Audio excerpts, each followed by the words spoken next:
Rome, 410 AD. The empire hesitated, but ovens did not. Bread still rose quietly in the dark, feeding a city learning to survive without promises. History is often told like an argument. Here it is told like a place to rest. If you need stories that don't demand your attention, only your presence, subscribe. We'll meet again when the noise has faded. When Rome didn't collapse. Loudly. Rome did not collapse the way history often prefers to remember things. There was no single sound large enough to signal the end, no clear moment when everyone agreed that something irreversible had happened. In 410 AD, Rome woke up quietly, and that was the unsettling part. Morning arrived without commentary. Light crept across stone that had seen far louder centuries. Doors opened the way they always had, cautiously, without ceremony. The city did not feel destroyed. It felt slightly unsure of itself, like someone who had misplaced an important document but was not yet ready to panic. The streets still knew their purpose. Stones still remembered where feet should land. Even the air felt familiar, carrying the same dust, the same muted smells. What changed was not survival, it was certainty. Rome no longer trusted the future to behave the way it used to. People did not wake up asking whether Rome still mattered. That question belongs to historians, not to those trying to make it through a day. Instead, they asked quieter things. Would there be food? Would the oven be warm? Would today feel more or less difficult than yesterday? Hunger arrived on time, unimpressed by politics or reputation. It always had. Hunger did not negotiate, and bread followed hunger with dependable loyalty. Somewhere behind a cracked wall, grain was already being crushed between stones, slowly, deliberately, without any awareness that history would later find this moment unremarkable. The sound was steady and almost soothing, not because it was hopeful, but because it was familiar. It did not echo like triumph. It did not whisper despair. It sounded like routine continuing despite uncertainty, which is often how survival begins. Rome was learning a subtle lesson that no one announced out loud. Empires do not end all at once. They loosen, they exhale, they stop insisting on admiration and begin accepting functionality. The city did not collapse under its own weight. It adjusted its posture, the way an aging body learns which movements are no longer worth the effort. Grandeur faded first. Expectation followed. What remained was a quieter structure of habits that did not require belief to function. People kept doing small things correctly, not heroically, not consistently, but often enough. Bread was baked, ash was reused, yesterday's heat was remembered. History tends to focus on noise, but Rome was discovering that silence could carry a city farther than ambition ever had. Bread that refused to panic. Bread in Rome was not emotional. It did not try to reassure anyone, and it certainly did not try to impress. These were not loaves designed to be admired from a distance. They were dense, dark, and unapologetically heavy, the kind of food that required commitment. Cutting it was a decision. Chewing it was an agreement. This bread did not disappear politely on the tongue. It stayed. It reminded the body that eating was a physical act, not a performance. Modern bread asks to be liked. Roman bread asked to be useful. It did not rise dramatically or soften itself to seem welcoming. It existed to last through a day that offered very little margin for indulgence. Grain was ground whole because removing parts of it would have been a strange and unnecessary gesture. Stone mills did not discriminate. They crushed everything together, bran, germ, oils, and whatever the grain had carried with it from the field. The result was flour that felt alive in the hand, textured, uneven, honest. Fermentation happened slowly, not because anyone understood its chemistry, but because rushing did not make sense. Dough rested because impatience had no reward. Wild yeasts worked quietly, unseen, uncelebrated, and remarkably effective. The bread did not argue with the body after it was eaten. It did not surprise it. It did not create negotiation. People ate, and then they continued. There is something gently ironic in how little this bread cared about Rome's uncertainty. While the city questioned its future, bread remained uninterested in speculation. It did not become lighter to lift spirits. It did not become richer to compensate for loss. It remained itself, heavy, reliable, predictable. The body responded in kind. Energy arrived slowly and stayed. There were no dramatic spikes, no sudden crashes that required explanation. Work continued because it could. Hunger returned when it was expected. This bread did not save anyone. That would be too dramatic. But it allowed days to stack quietly on top of one another, which is often the most radical form of endurance. Rome was learning that stability does not come from reassurance. It comes from repetition done gently. Bread did not care that the empire's voice was softer. It did not need authority to function. It needed heat, time, and patience. And in a city where patience was becoming a necessary skill, bread proved remarkably well suited to the moment. While history tends to chase turning points, Rome was discovering that survival often hides in things that refuse to turn at all. What survived? When the noise faded, Rome did not survive because it remembered how to be powerful. It survived because it remembered how to be ordinary. When confidence faded, routine stepped forward without asking permission. The city did not rebuild itself overnight. It did not reinvent meaning or announce a new identity. It allowed the day to arrive again and again without demanding too much from it. Streets absorbed footsteps. Walls absorbed silence. Ovens absorbed yesterday's ash and turned it back into heat. None of this felt heroic. It felt practical, which is often more effective. Rome stopped trying to be impressive and focused instead on remaining upright. History prefers sharp endings and loud explanations. Rome offered neither. It softened. It learned that survival does not always require momentum. Sometimes it requires steadiness. The city held itself together not with declarations or memory, but with habits that did not require belief. People baked because baking had always worked. They waited because waiting cost less than hoping. They ate slowly, not out of reflection, but because the food asked them to. Night returned, as it always did, and Rome did not resist it. It rested. Bread did not save Rome. It did not protect walls or repair authority. But it made tomorrow possible, which is often all history allows. There is a quiet comfort in knowing that not everything meaningful announces itself. Some things endure by refusing to panic.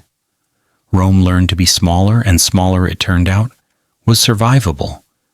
When the noise faded, what remained was not glory, but continuity. And continuity, repeated gently, held longer than power ever did. And so Rome did not end the way stories prefer. It did not vanish in fire or punctuation. It simply learned how to live without applause. The city kept its balance by lowering its voice. Streets accepted fewer promises. Stones accepted fewer dreams.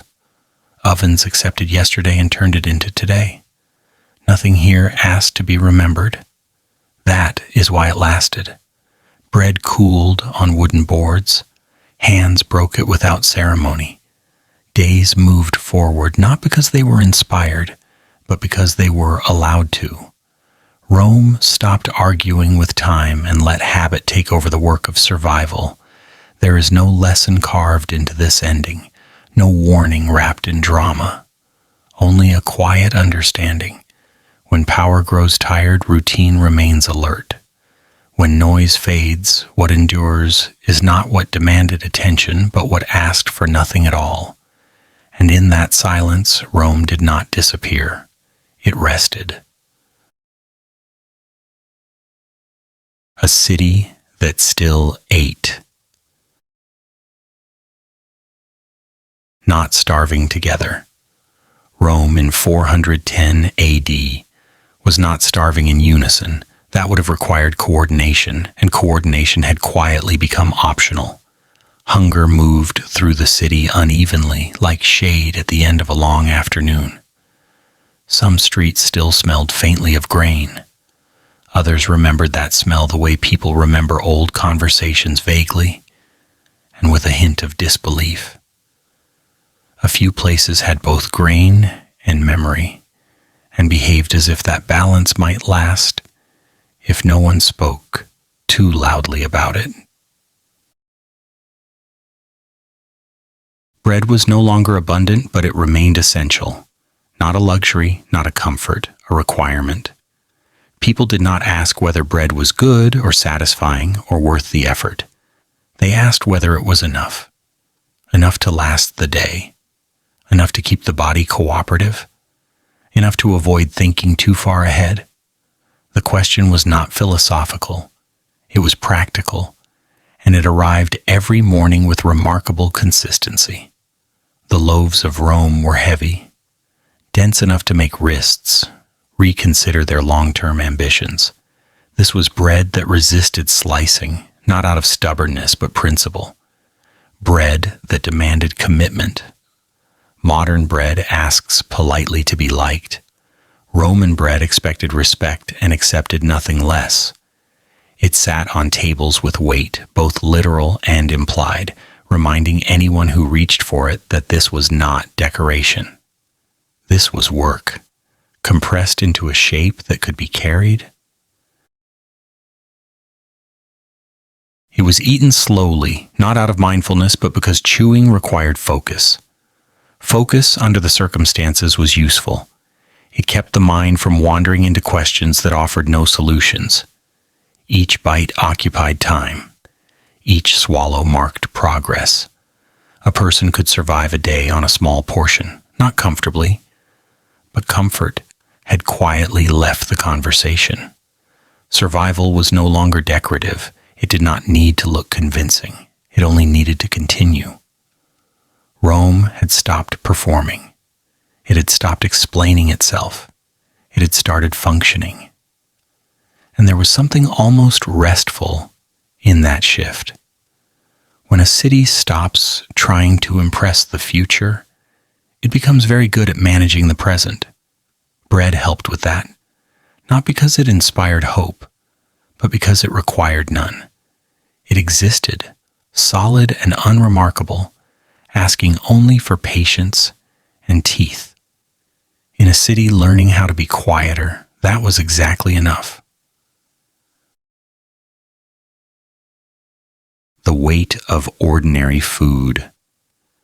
Bread carried weight in Rome, and not only in the hands. It pressed gently on the rhythm of the day, slowing things down without asking permission. A loaf on a table had a way of anchoring a room. It reminded people that eating was not a pause from life, but part of its structure. You did not snack your way through Rome in 410 AD. You sat. You broke bread carefully. You paid attention, not because you were instructed to, but because ignoring it would cost you later. The grain that became this bread arrived unevenly. Some households still had access to steady supplies, often because of old arrangements that had not yet noticed they were obsolete. Others relied on smaller, quieter exchanges. A sack here, a favor there.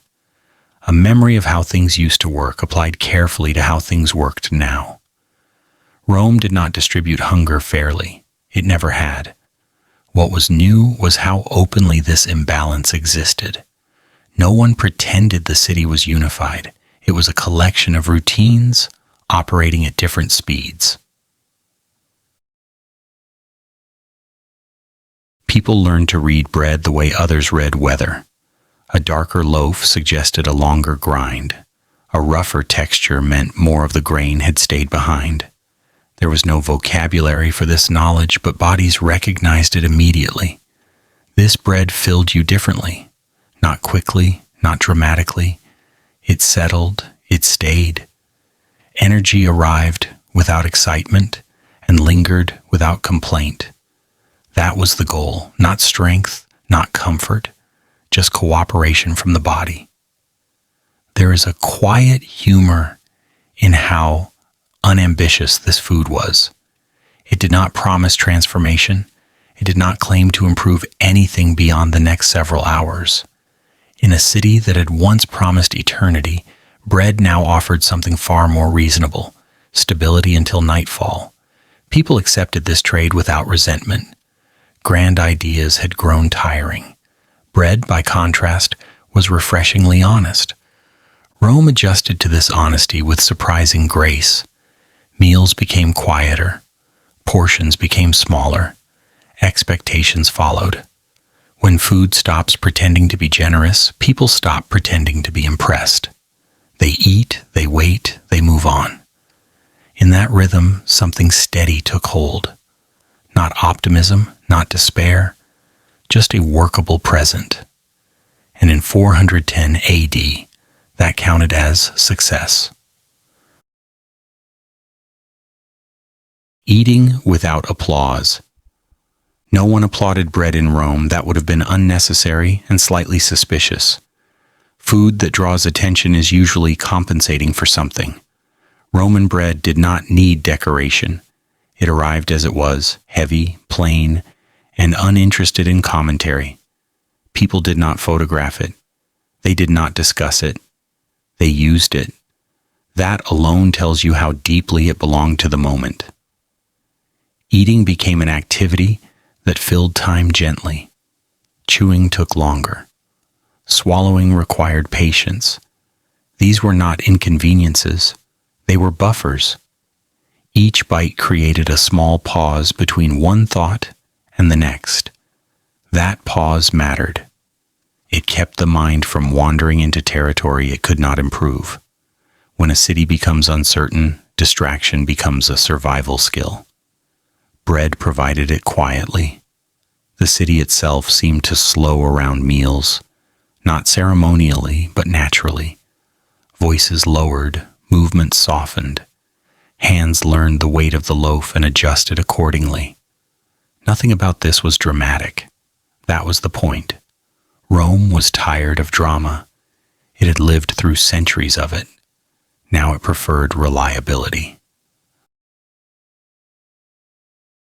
There was no conversation about balance or health. Bodies responded without explanation. Hunger faded, energy stabilized. People returned to their tasks without ceremony. Work continued because it could. Not because anyone believed in progress, but because standing still offered no advantage. Bread did not motivate. It permitted. It is tempting to romanticize this simplicity, but Rome did not experience it as philosophy. It experienced it as necessity. The bread did not taste better because times were hard, it tasted honest. That was enough. When food stops trying to persuade you, it becomes trustworthy. Trust in a city relearning itself was valuable currency.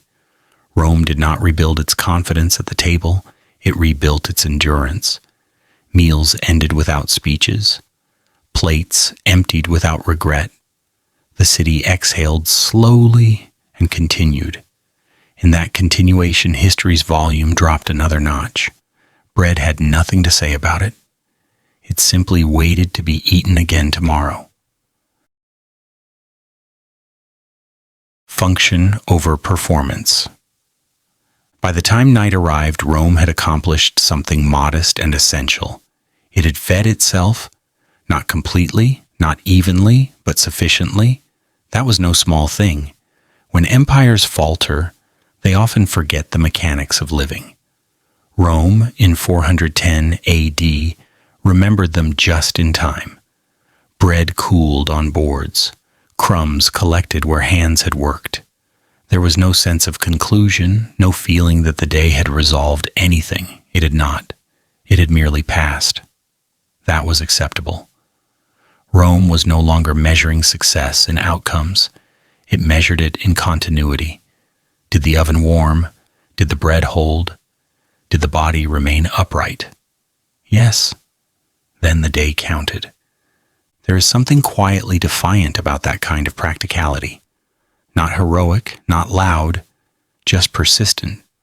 The city did not announce its survival. It demonstrated it through repetition. Each loaf was proof of function, not hope. Hope had become unreliable. Function had not. Rome had stopped performing for the future. It had started working for the present. Bread fit neatly into that arrangement. It did not need belief. It did not require reassurance. It needed only time, heat, and patience. Those were still available even now. As night settled, the city did not reflect on what it had lost. Reflection is a luxury. It rested instead. Tomorrow would arrive whether invited or not. Hunger would return. Bread would answer. And in that exchange, Rome continued, not loudly, not confidently, but effectively. That was enough. What eating allowed Rome to do. By the end of the day, Rome had not solved anything. No borders were secured, no authority was restored, no one stood back and declared the city safe again. But something quieter had happened, and it mattered more than it looked like it should. Rome had eaten, not lavishly, not confidently, but deliberately. The city had met hunger without drama and answered it with routine. Bread had moved from hand to hand, from oven to table, from table to body, and the body had cooperated. That cooperation was the achievement. Eating did not restore pride, it restored balance. The slow work of chewing, swallowing, and waiting gave the day shape. It reminded people that time could still be occupied by something useful. Bread did not distract Rome from uncertainty.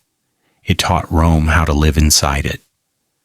Each loaf was a small agreement between effort and outcome, between patience and endurance. No one announced this lesson. It was absorbed quietly, the way the body absorbs food, without asking for explanation. Rome did not need bread to be comforting. It needed it to be dependable, and it was. Heavy enough to last, plain enough to trust, honest enough to ask nothing beyond attention. In a city learning to lower its voice, that kind of food fit perfectly. It did not compete with history. It ignored it. While stories of collapse gathered volume elsewhere, Rome focused on the simple mechanics of remaining present. When night finally settled, the city did not reflect on what had been lost.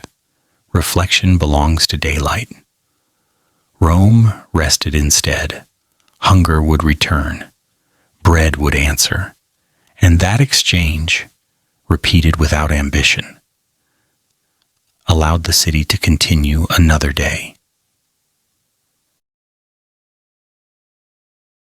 Grain that didn't pretend. Flour that still remembered the field.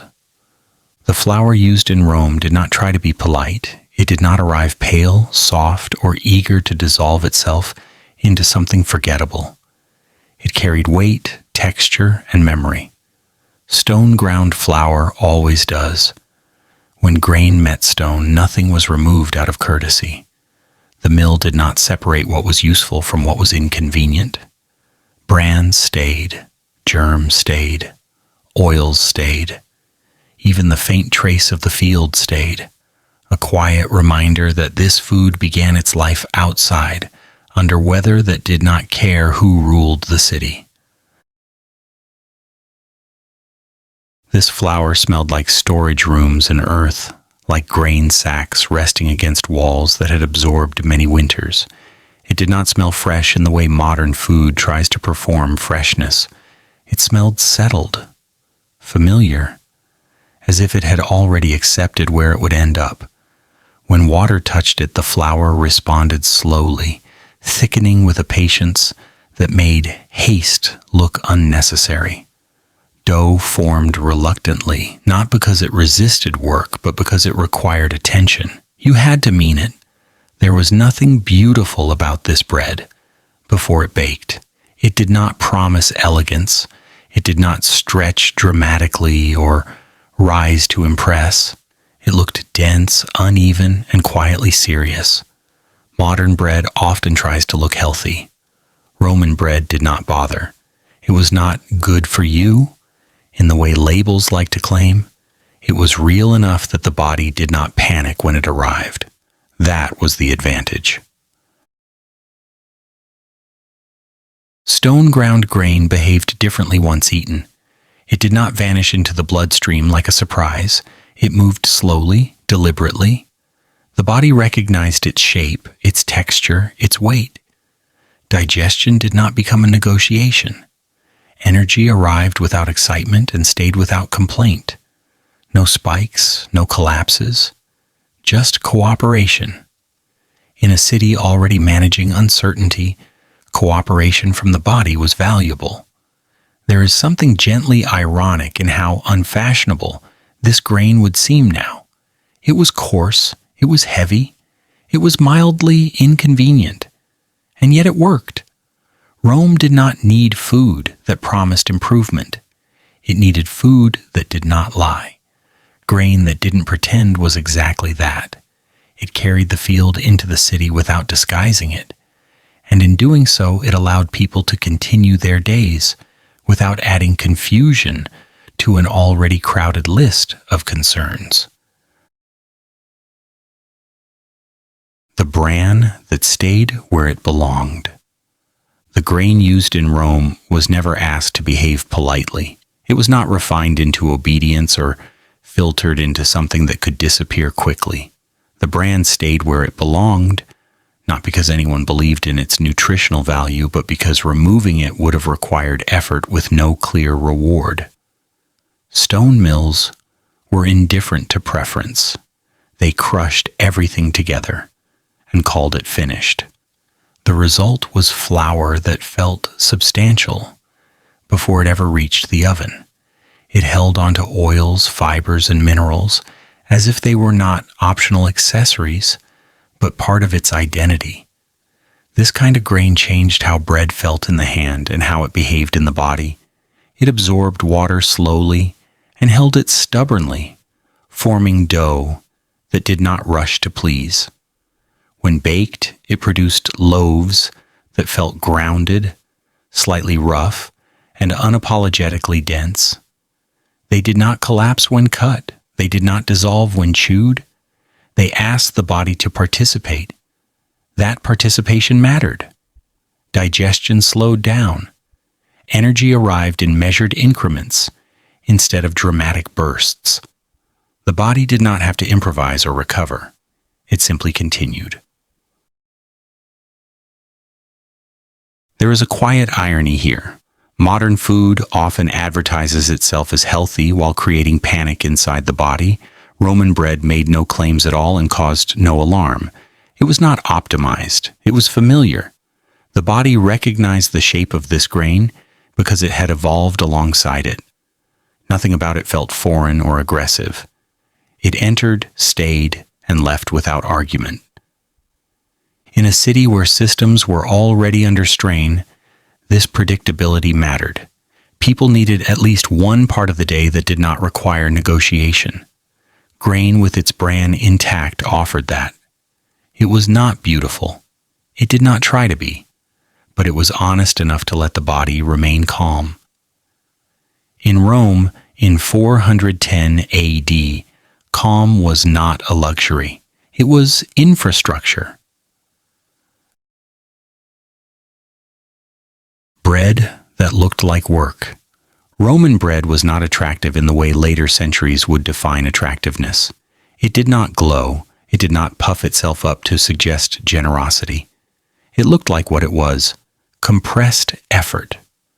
The surface was often uneven. The crumb was tight. The crust carried marks of heat that did not bother to be symmetrical.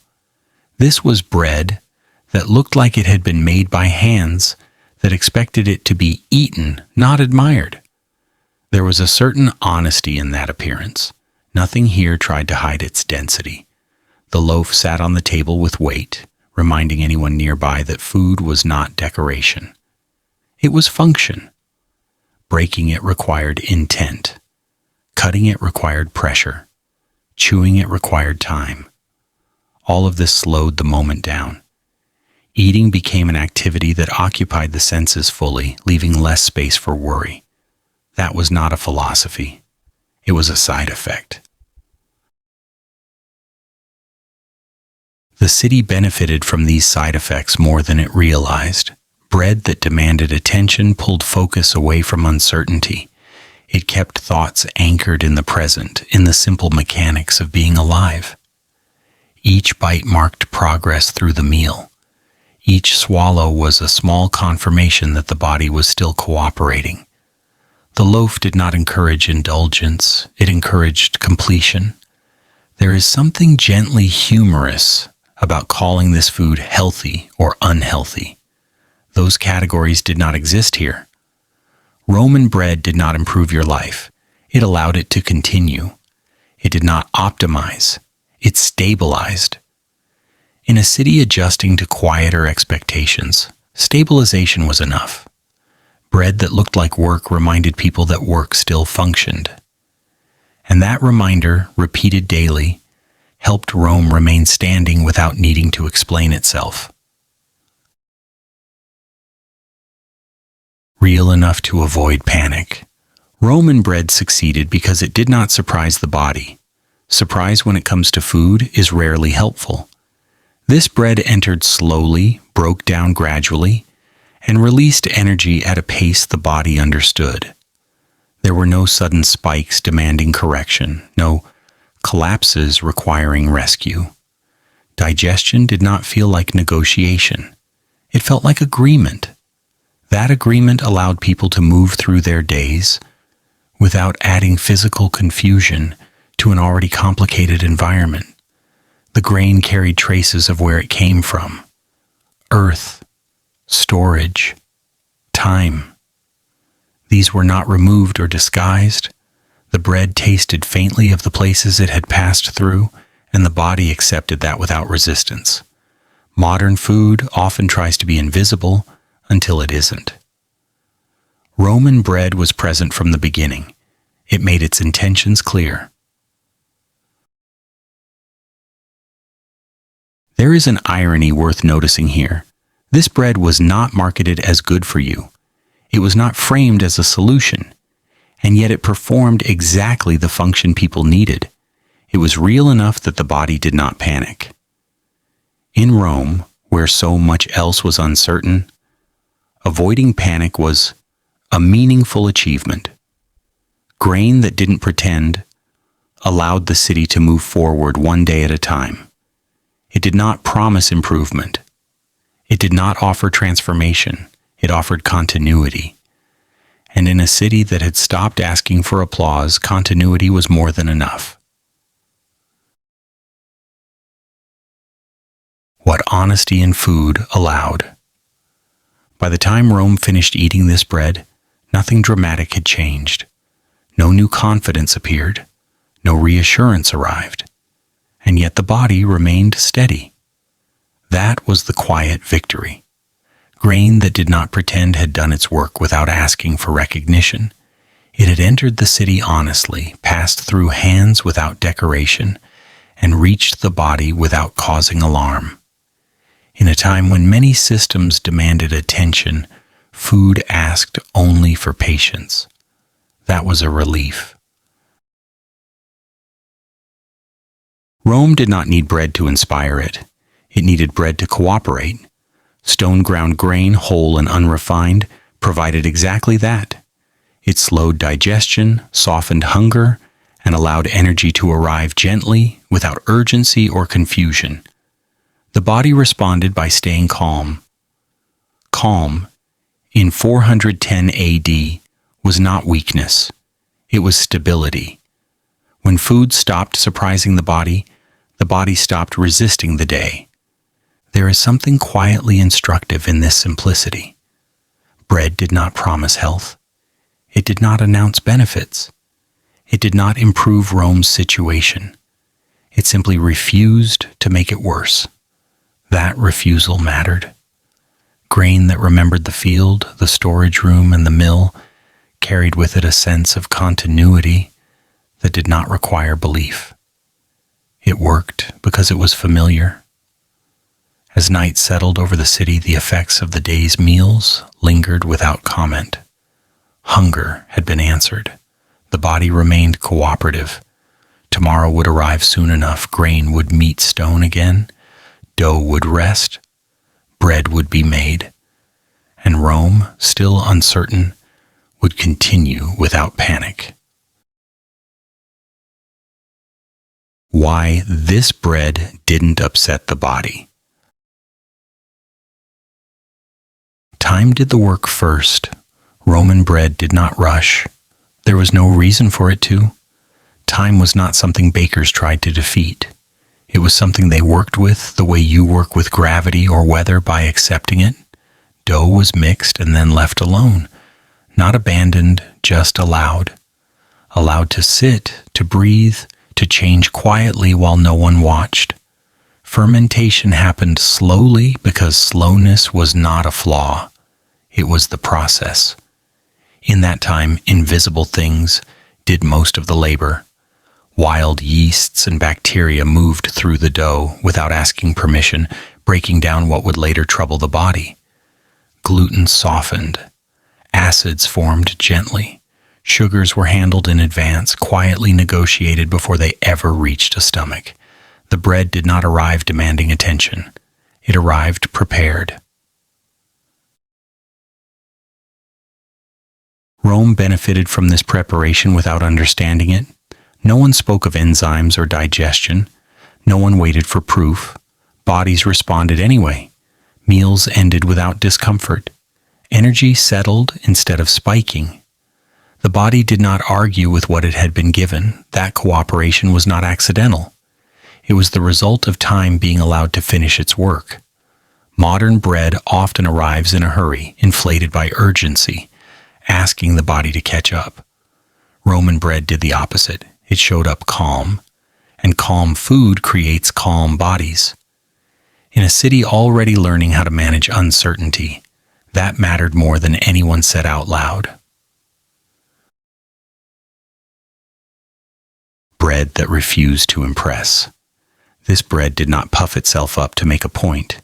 It did not swell dramatically or stretch itself thin to appear generous. Roman loaves rose just enough to function, enough to cook evenly, enough to be cut, enough to be eaten. They did not perform softness. They did not aim for volume. They refused to impress. There is something quietly trustworthy about food that does not try to win approval. Roman bread sat low and solid, its surface marked by heat rather than ambition. When broken, it revealed a tight interior that promised endurance, not delight. This was bread that had somewhere to be, not an audience to charm. The body responded to this lack of performance with relief. Nothing here asked for adjustment. Nothing demanded correction.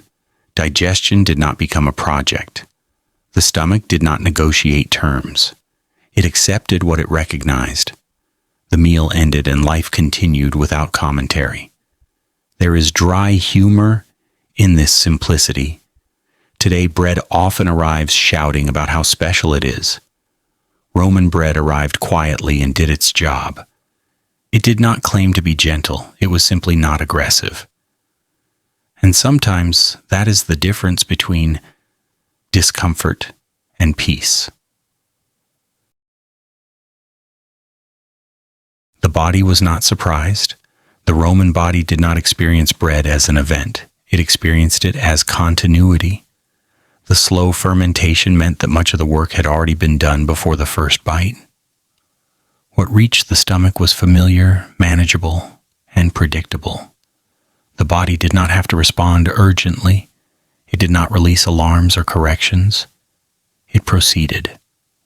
Meals ended without consequence. People stood up. They walked. They worked. There was no moment of recovery required. No need to sit and wait for the body to forgive the decision to eat. The bread passed through without drama. This absence of drama is important. When food stops causing reactions, it frees attention for other things.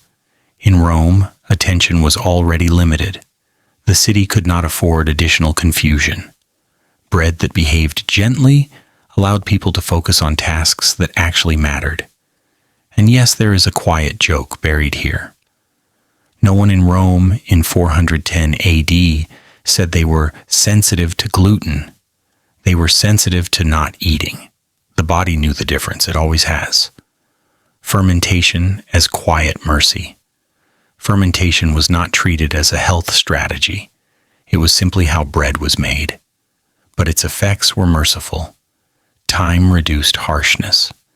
Acids preserved the loaf naturally. Mold arrived slowly, politely, when it arrived at all. Bread lasted. Bodies remained calm. In a city where patience was becoming necessary, this kind of food fit perfectly. It did not demand speed. It rewarded waiting. It reminded people that not everything improved when rushed. Rome did not praise this process.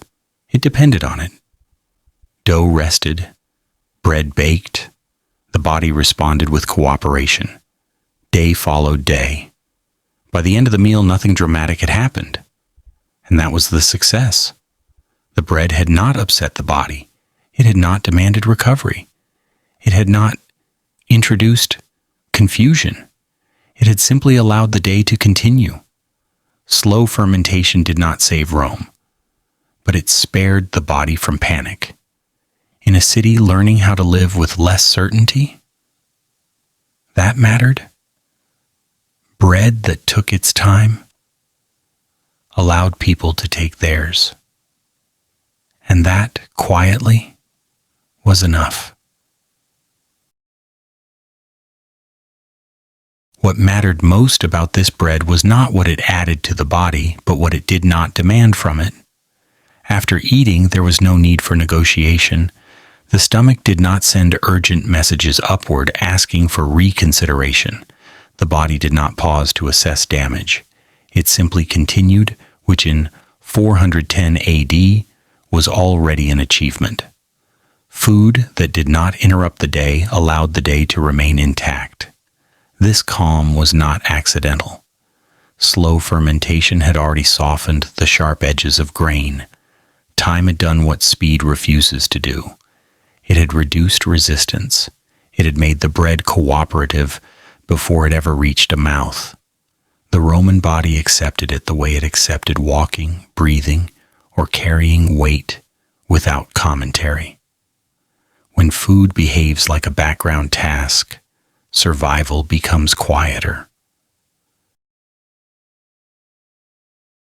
There is something almost invisible about how much energy this kind of bread provided. It did not arrive in bursts. It did not lift the spirit briefly before abandoning it. It entered slowly, stayed evenly, and left without ceremony.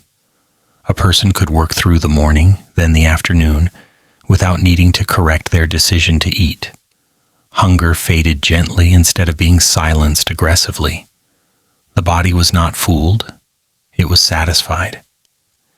In this way, Roman bread avoided one of the great dangers of troubled times: false energy. It did not pretend that things were better than they were. It did not create optimism that would later collapse. It offered steadiness instead.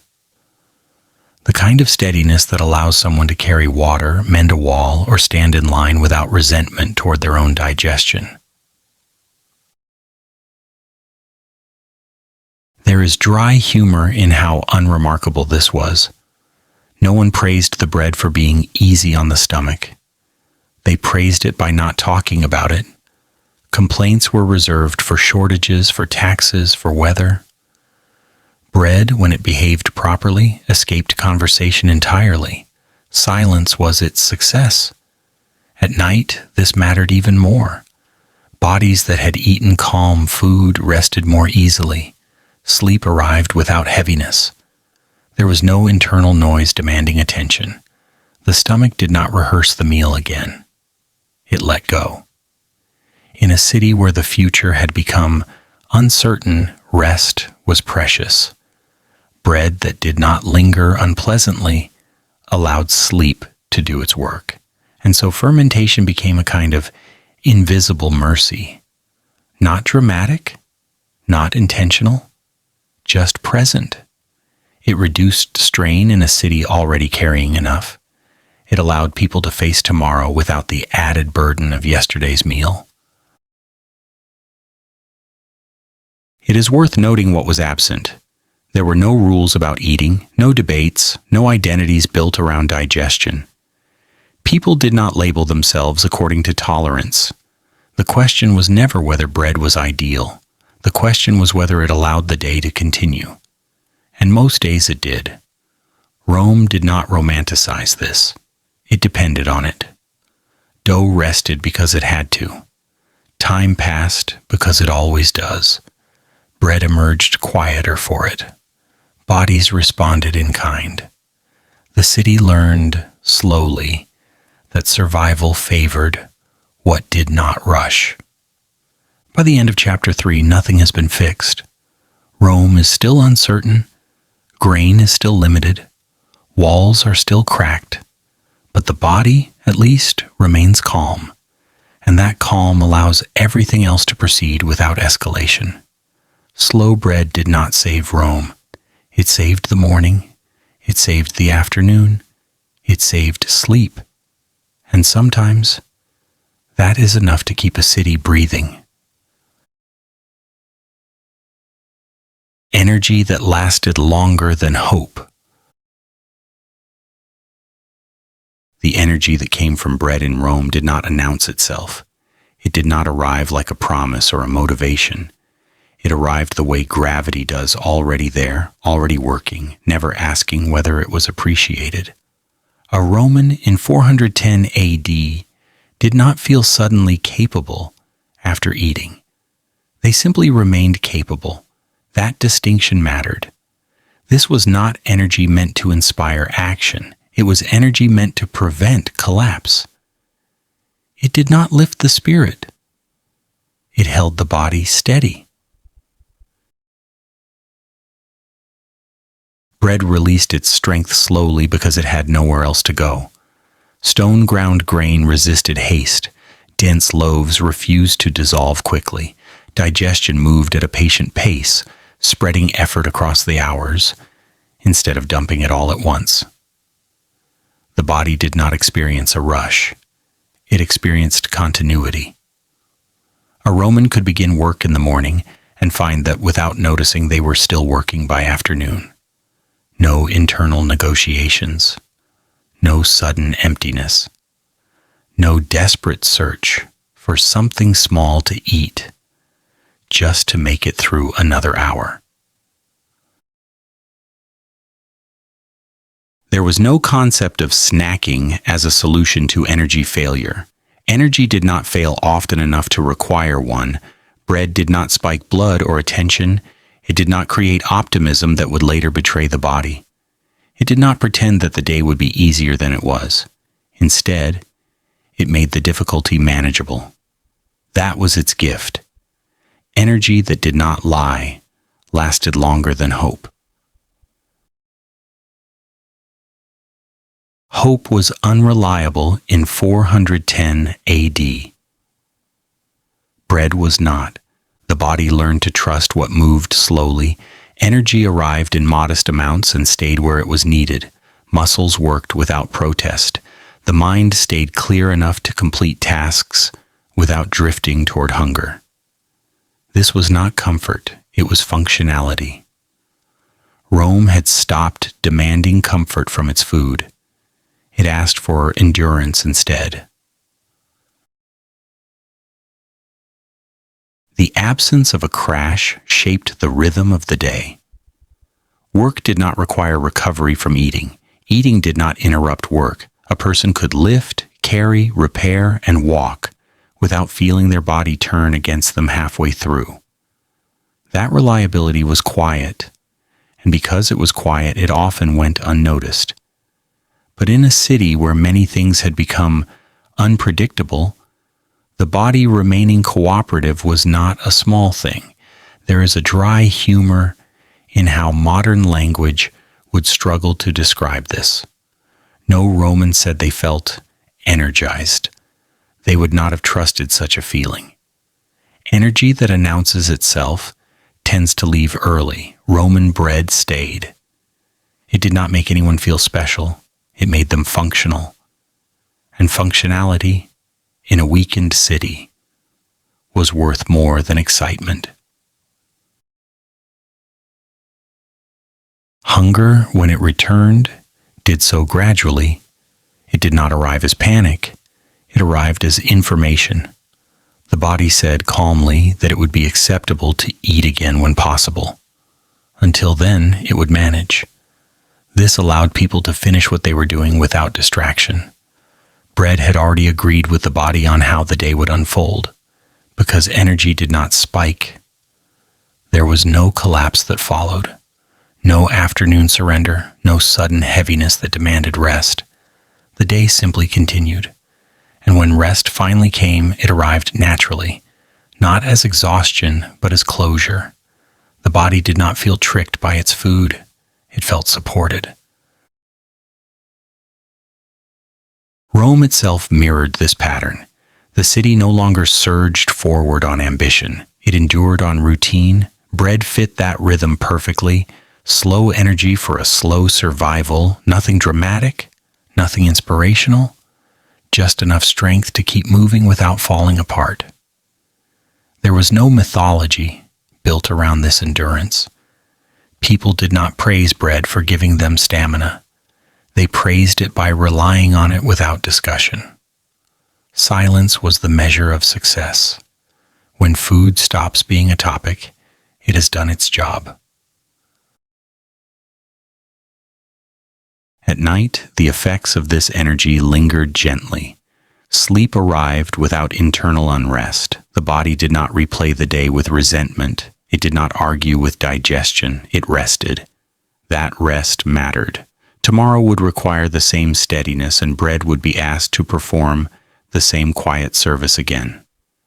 Energy that lasted longer than hope did not save Rome, but it saved days. It saved afternoons. It saved sleep.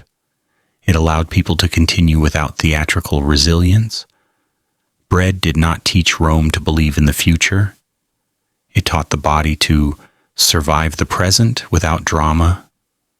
And so, in a city learning how to exist without certainty, bread provided something better than optimism.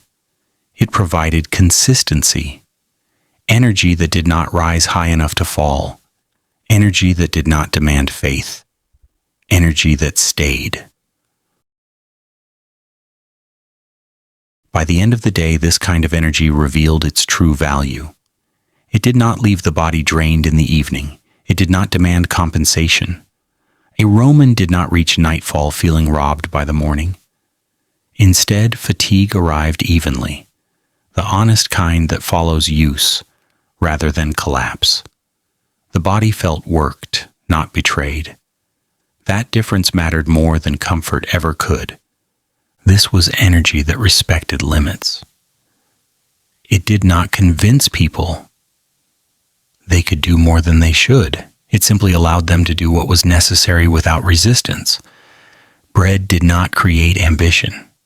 It created tolerance, tolerance for long hours, tolerance for repetition, tolerance for a future that refused to clarify itself. In 410 AD, tolerance was more useful than hope. Hope could rise and vanish. Energy that stayed was harder to lose. There is something almost philosophical about how unremarkable this felt. No one praised bread for carrying them through the day. Praise would have suggested surprise. This was expected. The loaf did what it had always done. It released itself slowly into the body and stayed there long enough to matter. When hunger returned, it did so without accusation. The body asked, politely, whether food might appear again. Until then, it waited. This waiting shaped behavior. People did not plan their days around meals as rewards. They planned meals around work. Bread was eaten not to feel good, but to remain able. The absence of pleasure was not a loss. It was clarity. Food no longer distracted from survival. It supported it quietly, without commentary. In the long view, this kind of energy aligned perfectly with a city that had stopped pretending. Rome no longer promised greatness. Bread no longer promised delight. Both offered continuation instead. Neither rushed. Neither collapsed. Both endured by lowering expectations and raising reliability. As night settled, the body followed the same pattern it had learned all day. No spike, no crash, just release. Muscles loosened, breath slowed. Sleep arrived without argument. Bread had finished its work hours ago, but its effects remained subtle and complete. Energy that lasted longer than hope did not change history. It made history livable. It allowed Rome to wake up again the next morning without drama. And in a time when drama was everywhere, that quiet persistence was enough. Bread as quiet infrastructure. Bread in Rome was never a symbol. It did not stand for unity, faith, or identity. No one carved it into stone or wrote speeches about it. Bread did not represent the city. It allowed the city to keep existing. That was enough. In 410 AD, Rome was surrounded by symbols that had lost their power. Statues still stood. Titles still existed. Names were still spoken with care.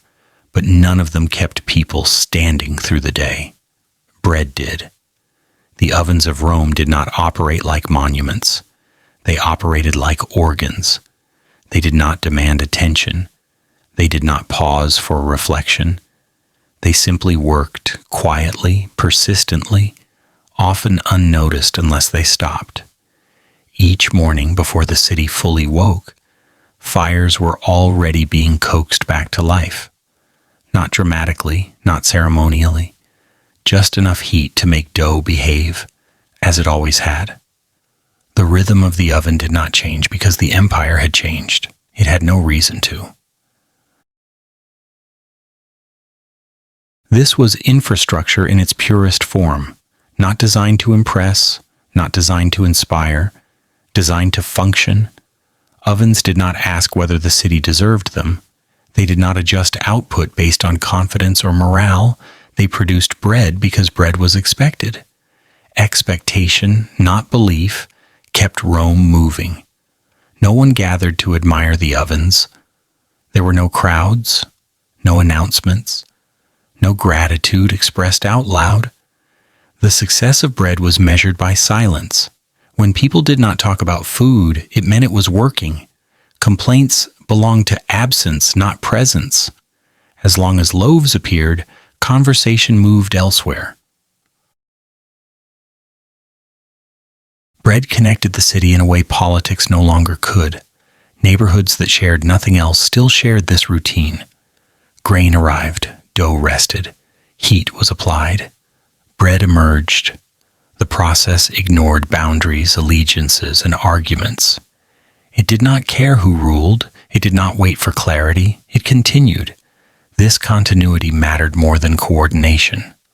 Rome did not need everyone to agree. It needed systems that did not require agreement to function. Bread was one of those systems. It moved through hands without ceremony. It passed through the city without comment. It was infrastructure that asked nothing and provided just enough. There is a quiet irony here. The most reliable part of Rome was not its walls, its laws, or its legacy. It was its ovens. They did not defend the city. They fed it. And feeding turned out to be more sustainable than defending. A city can survive without certainty. It cannot survive without routine nourishment. At no point did bread claim responsibility for this role. It did not announce itself as essential. It did not frame itself as foundational. It simply showed up day after day, performing the same modest task. That repetition built stability where ambition had failed. Rome no longer trusted grand systems. It trusted what repeated. People adjusted their lives around this quiet reliability. They planned work not around speeches or announcements, but around when bread would be available. Time was measured less by proclamations and more by heat cycles. Morning meant ovens. Evening meant cooling boards. This was not nostalgia. It was practical orientation. The infrastructure of bread did not collapse when pressure arrived. It bent. Production slowed. Loaves grew smaller. Quality varied. But the system itself remained intact. It adapted without asking permission. That adaptability was invisible, which is why it worked. Systems that announce adaptation tend to attract interference. Bread avoided that by staying quiet. There was no pride attached to this work. Bakers did not see themselves as guardians of civilization. They saw themselves as people doing what had always been done. That lack of self-importance protected the system. When something believes it is essential, it becomes fragile. Bread never believed. It continued. As night settled over Rome, ovens cooled gradually. Not shut down, not abandoned, just resting. Tomorrow would require them again. They would respond. The city could afford uncertainty because one thing remained predictable. Heat would return. Dough would rise slowly. Bread would appear. Bread did not save Rome. It did something more subtle. It prevented disappearance. It allowed days to stack quietly on top of one another without collapse. Infrastructure does not need applause. It needs time. Bread had that. And so chapter 5 ends without a statement. No lesson is announced. No meaning is extracted. Bread remains what it always was. Quiet, functional, uninterested in interpretation. Rome continues not because it is strong, but because something ordinary keeps happening without interruption. That is how cities survive after belief wears thin.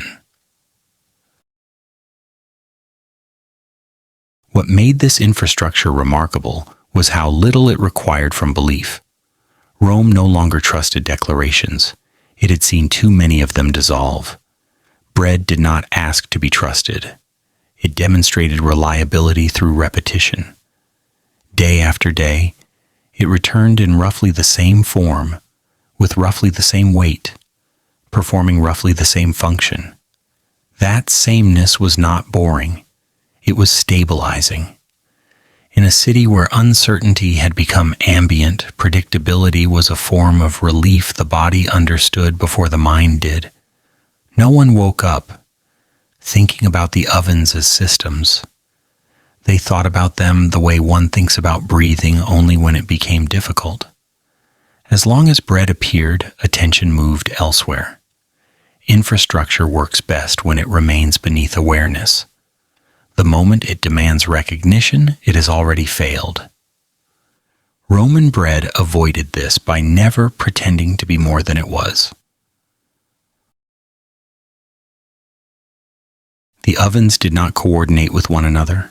There was no central command, no unified plan. Each worked locally, responding to what was available, adjusting output quietly. Some days there was more grain, some days less. The system absorbed these fluctuations without collapsing. It did not require perfection. It required persistence. This decentralized rhythm allowed Rome to continue even as larger structures fractured. What could not be controlled survived by not needing control. Bread also taught the city a different relationship with time. There was no rush built into its production. Heat took as long as it took. Dough rested because it had to. Waiting was part of the system, not a delay. That patience spread outward. People learned to move within slower rhythms. Urgency, when it appeared, came from necessity, not habit. Bread did not hurry the city. It slowed it just enough to remain intact. There is something quietly humbling in realizing that Rome's continuity depended less on strategy than on routine. The city had once been defined by expansion, by ambition, measured in distance and conquest. Now it was defined by processes measured in hours and hands. Bread shifted the scale of survival. Greatness became irrelevant. Continuation became sufficient. Even scarcity did not entirely break this system. When grain thinned, loaves shrank. When fuel was limited, ovens cooled sooner, but the pattern remained. Infrastructure does not promise abundance, it promises presence. Bread kept that promise more reliably than any institution left standing. At the edge of awareness, this constancy shaped how people imagined tomorrow. Not optimistically, practically. Tomorrow meant ovens again. It meant grain, if available. It meant bread, if possible. That conditional hope was grounded enough to hold. Rome no longer built its future on certainty. It built it on repetition. And repetition has a strange power. It does not inspire, but it sustains. It does not demand loyalty, but it earns reliance. Bread, by refusing to symbolize anything, became the most dependable structure in the city. It carried no message. It delivered calories. That clarity mattered. As the chapter draws toward rest, nothing resolves. Rome is still diminished, its reach is shorter, its voice is quieter, but the ovens remain. Bread continues. Infrastructure hums softly in the background, doing what it has always done, uninterested in how history will describe it later. No additives, no illusions. Roman bread did not apologize for what it was. It did not explain itself. It did not attempt to justify its existence with language or claims. It arrived with three things and nothing more: flour, water, salt. That was not a philosophy. It was a limit. And limits, when accepted honestly, tend to produce clarity rather than disappointment. There was no long list to read. No careful examination required before eating. No hidden adjustments made to satisfy expectations. Bread did not pretend to be healthier than it was. It did not disguise itself as something lighter, softer, or more agreeable. It presented itself plainly and trusted the body to decide what to do with it. The body, having fewer surprises to manage, usually agreed. Flour came from grain that had already told the truth about its origins. Stone ground, uneven, carrying the memory of the field and the mill.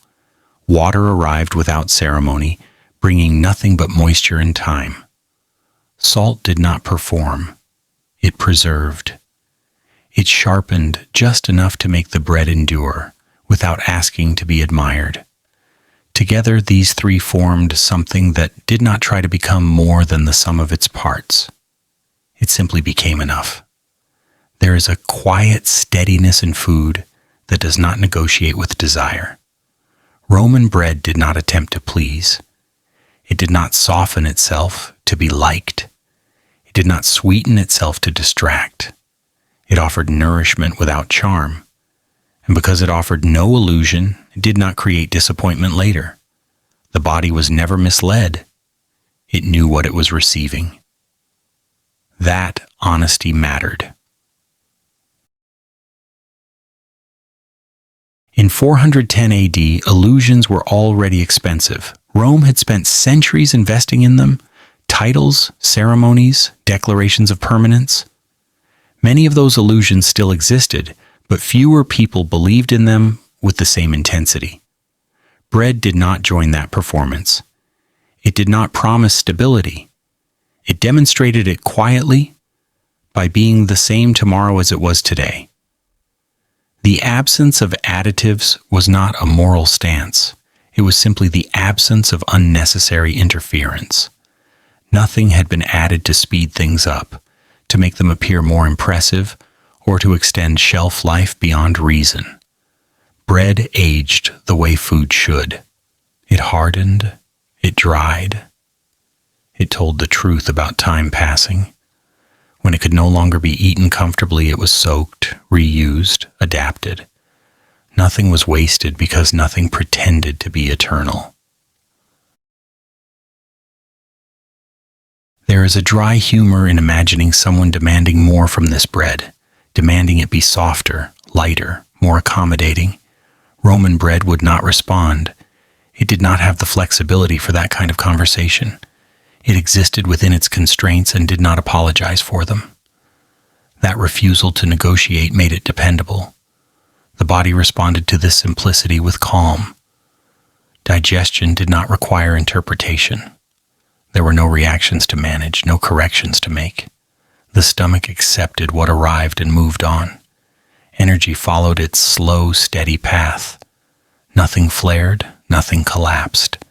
The day remained intact.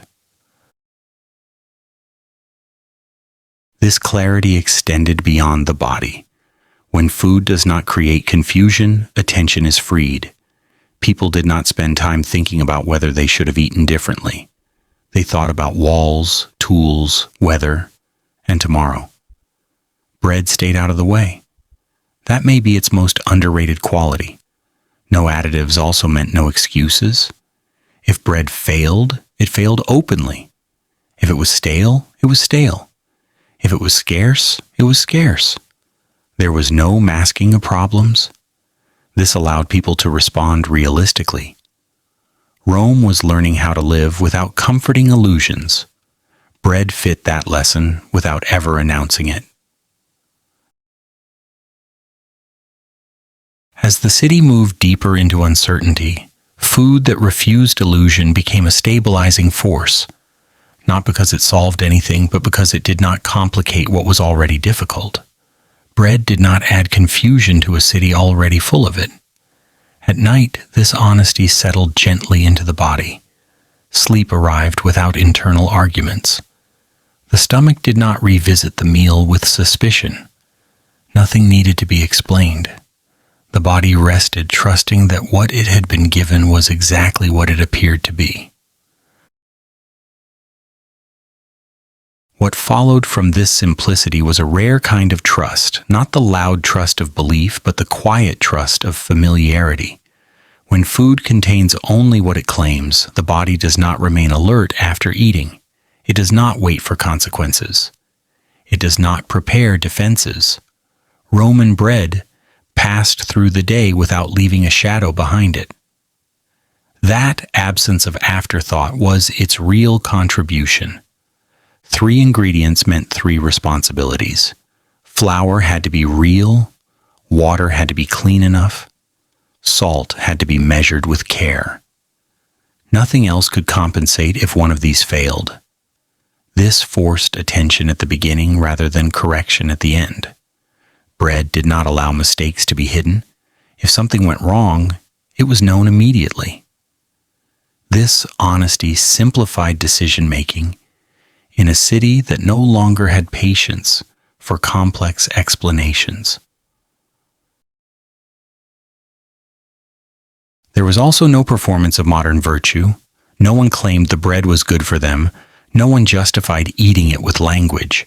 They ate it because it was there, because it worked, because it had always worked.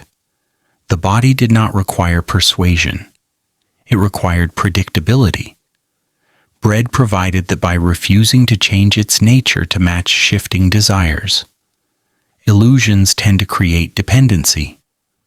Once food pretends to be something it is not, the body must constantly adapt.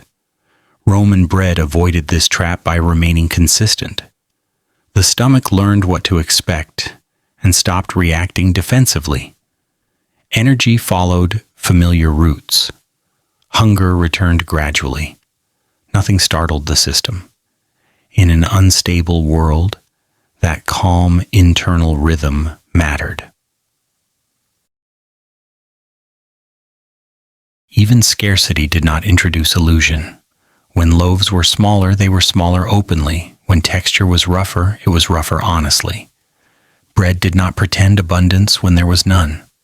This allowed people to adjust expectations without resentment. Disappointment comes from mismatch, not lack. Roman bread matched reality closely enough to prevent unnecessary frustration. There is something quietly instructive about how little explanation this required. No doctrine was built around simplicity. No movement emerged to celebrate minimal ingredients. Bread did not need advocacy. It endured because it did not compete with attention. While other things demanded belief, bread remained content with function. As night arrived, the effects of this unadorned food settled gently. The body did not remain busy. Digestion did not linger as an unresolved task.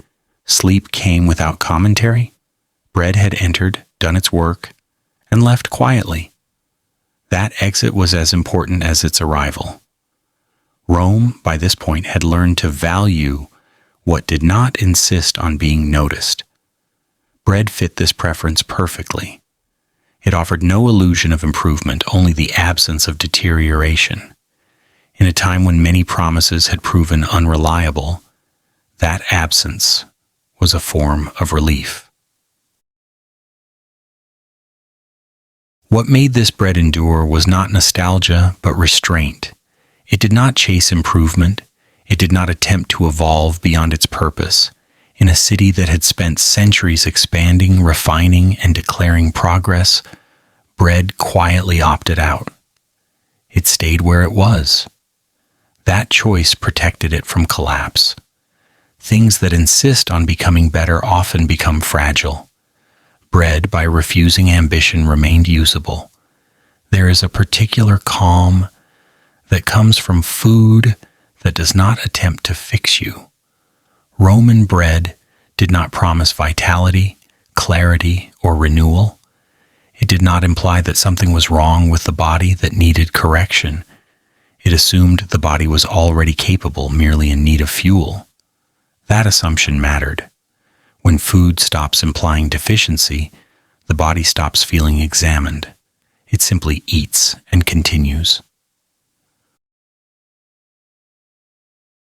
This absence of illusion also shaped how people related to loss. When bread failed to appear, it was not because it had betrayed expectations. It was because something tangible had gone missing. Grain, fuel, labor. The problem could be named. Illusions make absence confusing. Honesty makes absence painful but clear. Rome, by this point, preferred clarity. It had learned that confusion wasted energy it could no longer afford. Even the roughness of the bread carried information. Hard crusts, uneven crumb, the occasional grit of stone, none of these were disguised. The mouth learned to expect them. The body adjusted without complaint. When texture tells the truth, adaptation becomes simple. Nothing needed to be reinterpreted. The bread did not pretend to be gentle. It trusted the eater to be resilient. This simplicity extended to how bread ended its life. When fresh loaves hardened, they were not discarded in disappointment. They were soaked, reheated, reused. Bread did not become waste because it had never been framed as perfect. Illusions create disappointment. Disappointment creates waste. Roman bread skipped that entire cycle by never offering perfection in the first place. There is dry irony in how modern language would struggle to market such food. It had no selling points, no claims, no reassurances. Roman bread would not survive advertising. It did not need to. It survived reality. That was enough. As Rome continued to quiet itself, food that did not compete for attention became essential. Bread asked for nothing beyond its 3 ingredients and the time to become what it was meant to be. It did not rush the body. It did not linger afterward. It entered the day and exited without drama. At night, when the city lowered its voice, this kind of food made rest easier. The body did not replay the meal. The stomach did not demand explanation. Sleep arrived without conditions. Bread had done its work hours earlier and did not insist on being remembered. In the end, the absence of additives was also the absence of deception. Bread did not ask to be trusted. It earned familiarity through repetition. Day after day, it showed up as itself. No improvement promised, no illusion offered, just continuity. A city learning to be smaller. Rome did not wake up one morning and decide to become smaller. It simply discovered slowly and without ceremony that bigness no longer responded when called. The city still carried its name, its streets, its memories, but many of the things that once made it feel immense had gone quiet. Armies were distant. Authority was uncertain. Confidence had thinned. What remained was not greatness, but scale. And Rome began awkwardly to learn how to live inside it. Being smaller was not announced as a virtue. It was not framed as wisdom. It was felt in everyday adjustments. Fewer people in the streets, shorter supply lines, narrower expectations. Rome did not shrink evenly. Some neighborhoods remained dense with activity, others thinned into silence. But across the city, one lesson repeated itself. Survival no longer depended on expansion. It depended on containment. Bread fit this lesson perfectly. Smaller loaves, fewer varieties, less excess. Bread did not try to compensate for what Rome had lost. It did not attempt to recreate abundance through illusion. It accepted limitation and worked within it. In doing so, it offered the city a model it could follow without discussion. Rome was no longer impressive. It did not need to be. It needed to be inhabitable. Bread taught this quietly. A loaf did not have to be large to be sufficient. It had to be dense enough to last, steady enough to trust, modest enough to repeat. The city began to mirror this logic. Fewer promises, fewer gestures, more emphasis on what could reliably happen again tomorrow. There is a subtle humility in learning to be smaller. It requires letting go of comparison.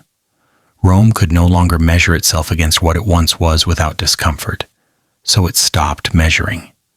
It focused instead on what remained workable. Bread was workable. Ovens still functioned. Grain still arrived sometimes. Hands still needed. That chain, though shorter than before, was intact. The city learned to align its sense of self with that intactness. Greatness demands attention. Smallness demands care. Rome shifted reluctantly into the second mode. Bread did not mourn the loss of grandeur. It adapted to fewer inputs and continued. It did not grow symbolic. It grew essential. The city followed suit, less concerned with how it appeared, more concerned with whether it could continue without collapsing inward. People adjusted their language without noticing. They spoke less about destiny and more about tomorrow. Plans shortened, expectations softened. This was not defeat, it was recalibration. Bread played its role by remaining consistent. It did not scale up to match ambition, it scaled down to match reality. That alignment reduced friction. When food matches circumstance, the body relaxes. When systems match scale, cities endure. Rome's streets still carried echoes of greatness, but daily life no longer chased them. Bread anchored attention to the present. It asked only whether the day could be completed, whether the body could be carried through its tasks, whether sleep could arrive without argument. These were smaller questions. They were also answerable. There is quiet irony in how this worked. Rome, once vast enough to shape the world, now learned from a loaf how to survive locally. Bread did not instruct. It demonstrated. It showed that being enough was more useful than being impressive. That lesson did not restore Rome's reach. It stabilized its core. At night, this smaller Rome rested more easily. The pressure to perform had eased. The city no longer needed to justify its existence. It simply needed to continue existing. Bread supported that by remaining what it was: limited, reliable, unambitious. What Rome learned next was that smallness changes how time feels. When a city stops planning far ahead, days become less ambitious and more attentive. Hours matter again. Morning is no longer a prelude to destiny. It is simply morning. Bread appears, work follows, evening arrives. This narrowing of focus did not feel like loss to the body. It felt like relief. The weight of the future lifted slightly, replaced by the manageable weight of the present. Bread reinforced this new relationship with time. Smaller loaves meant more frequent baking, shorter distances, quicker decisions. Nothing was stockpiled for glory. Everything was prepared for use. The city's rhythm tightened. Fewer interruptions, fewer delays caused by expectation.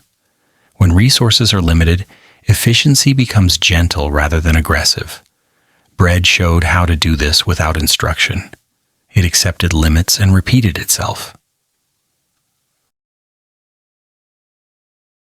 Rome also learned that being smaller reduced noise. Fewer proclamations meant fewer disappointments. Without the need to appear powerful, the city grew quieter. This quiet allowed routines to be heard again, footsteps grinding stones, ovens breathing heat. Bread belonged to this quieter Rome. It did not compete with attention. It blended into the background and held the city together from there. There is a subtle humor in how unremarkable this survival was.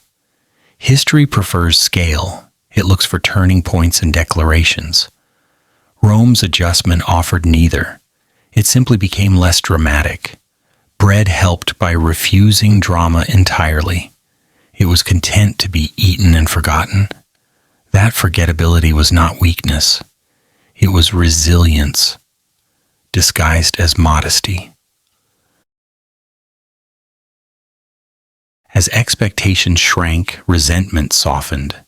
People stopped waiting for the city to become something else. They adjusted their lives to what existed. Bread did not promise improvement. It promised repetition. That promise could be kept. When promises are kept, trust does not need enthusiasm. It settles quietly. This smaller Rome did not feel victorious. It felt workable. Streets that once carried parades now carried routines. Bread moved through these streets without ceremony. its presence ordinary enough to be trusted. The city's identity loosened.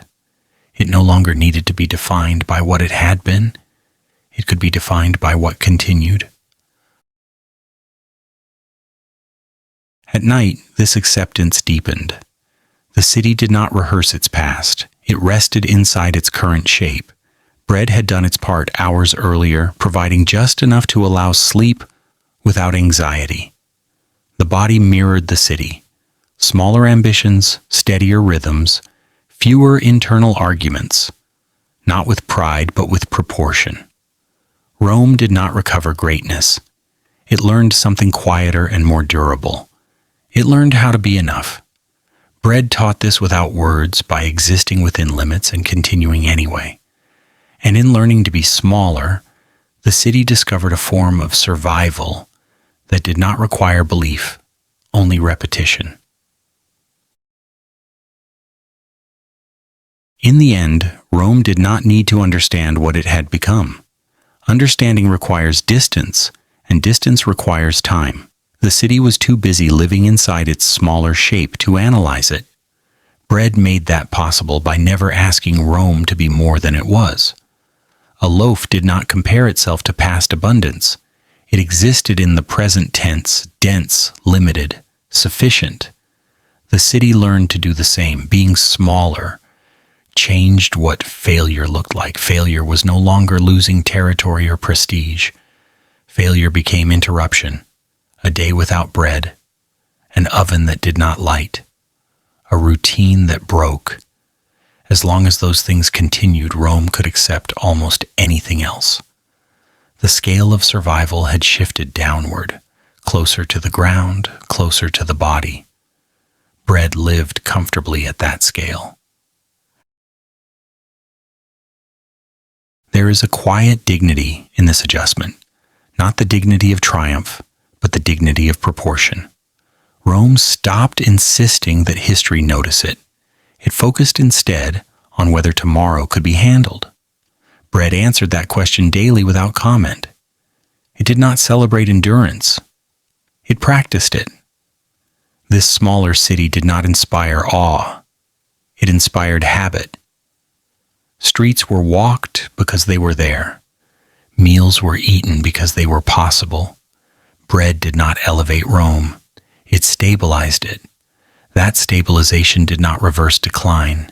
It slowed disappearance. And slowing disappearance turned out to be enough. As night settled over Rome, there was no sense of conclusion, only continuity. The city rested without rehearsing what it had been. It rested inside what it was. Bread had already done its quiet work, teaching Rome that survival does not require greatness, only consistency. What survived didn't announce itself. Rome did not survive because it was glorious. That idea had already worn thin by the time the city learned how to lower its voice. Glory requires witnesses, confidence, and a shared agreement that something matters in the same way it once did. Rome no longer had that agreement. What it had instead was continuation. And continuation does not need applause. The city survived because people kept doing small things correctly, even when they stopped believing those things would lead anywhere grand. They did not frame their actions as resistance or resilience. They framed them as necessity. Grain was handled carefully because it was limited.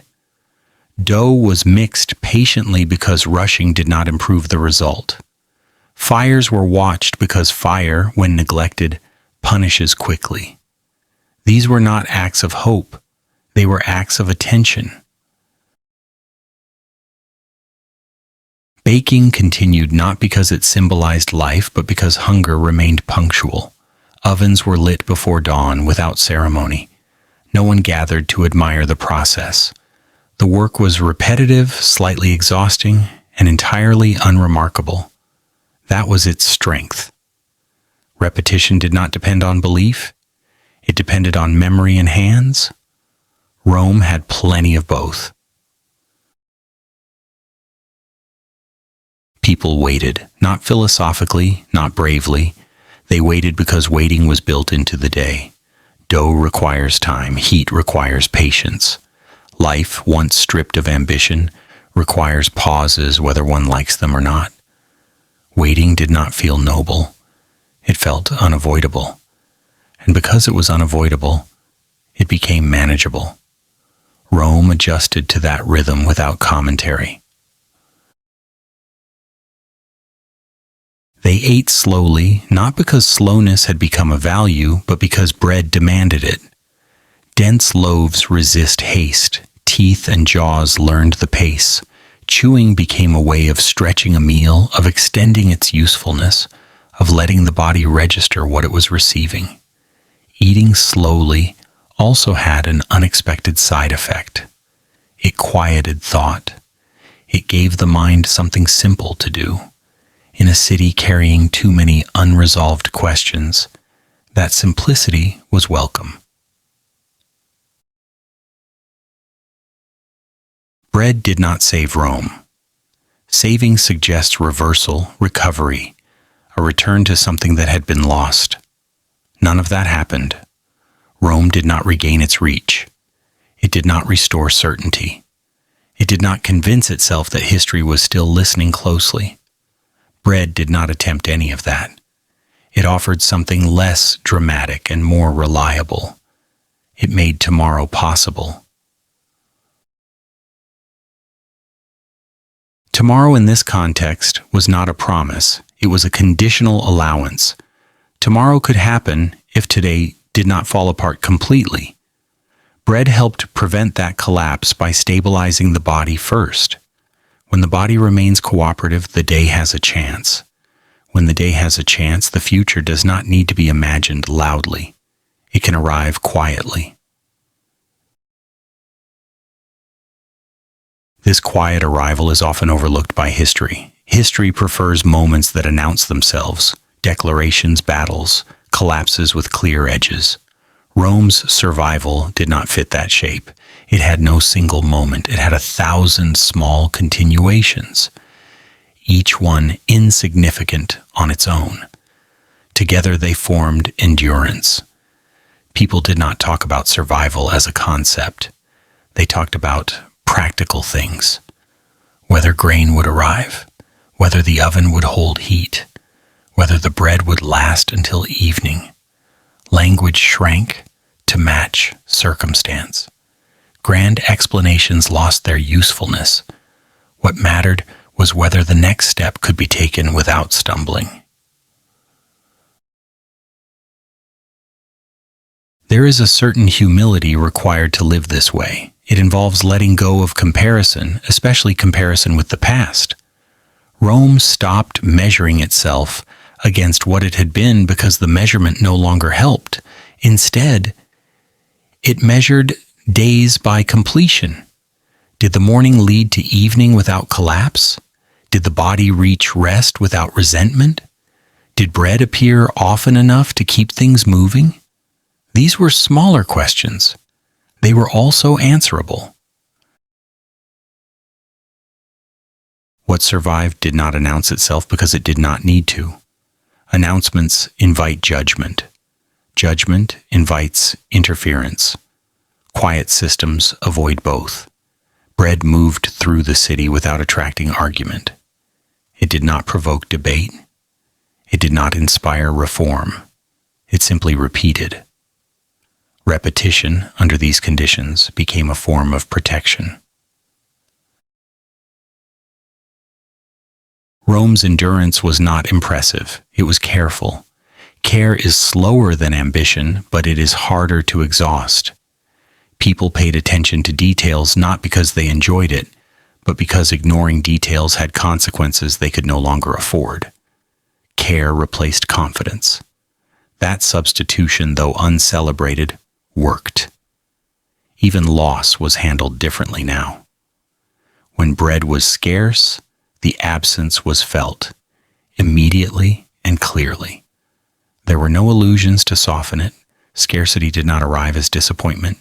It arrived as fact. Facts, though painful, are easier to respond to than broken promises. Rome learned this distinction gradually. Bread taught it without instruction. Days continued to stack on top of one another, not dramatically but successfully.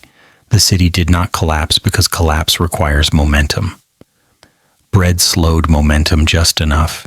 It introduced friction where acceleration might have become dangerous. Hunger was answered often enough to prevent panic. Panic was prevented often enough to allow sleep. Sleep allowed people to wake again. Waking again allowed repetition. The cycle held. There is dry irony in how little of this was noticed at the time. People living through it did not think of themselves as surviving history. They thought of themselves as managing days. History, when it looks back, often mistakes management for insignificance. In reality, management is what keeps things from breaking.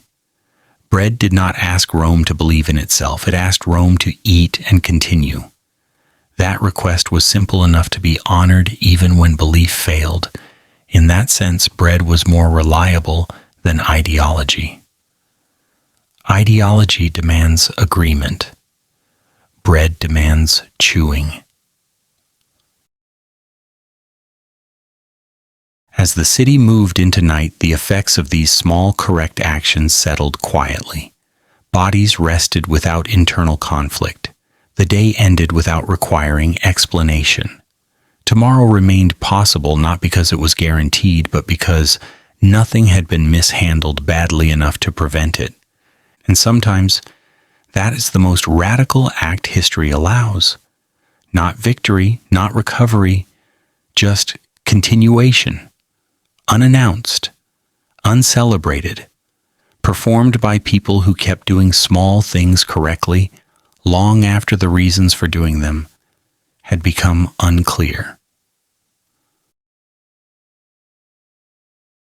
Rome did not survive because it was remembered.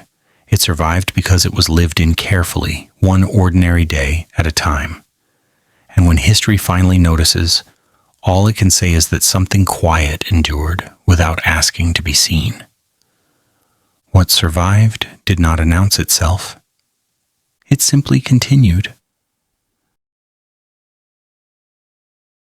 Thank you for staying with this quiet hour of history.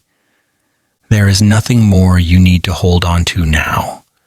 Wherever you are, may the night be gentle, and may tomorrow arrive without urgency.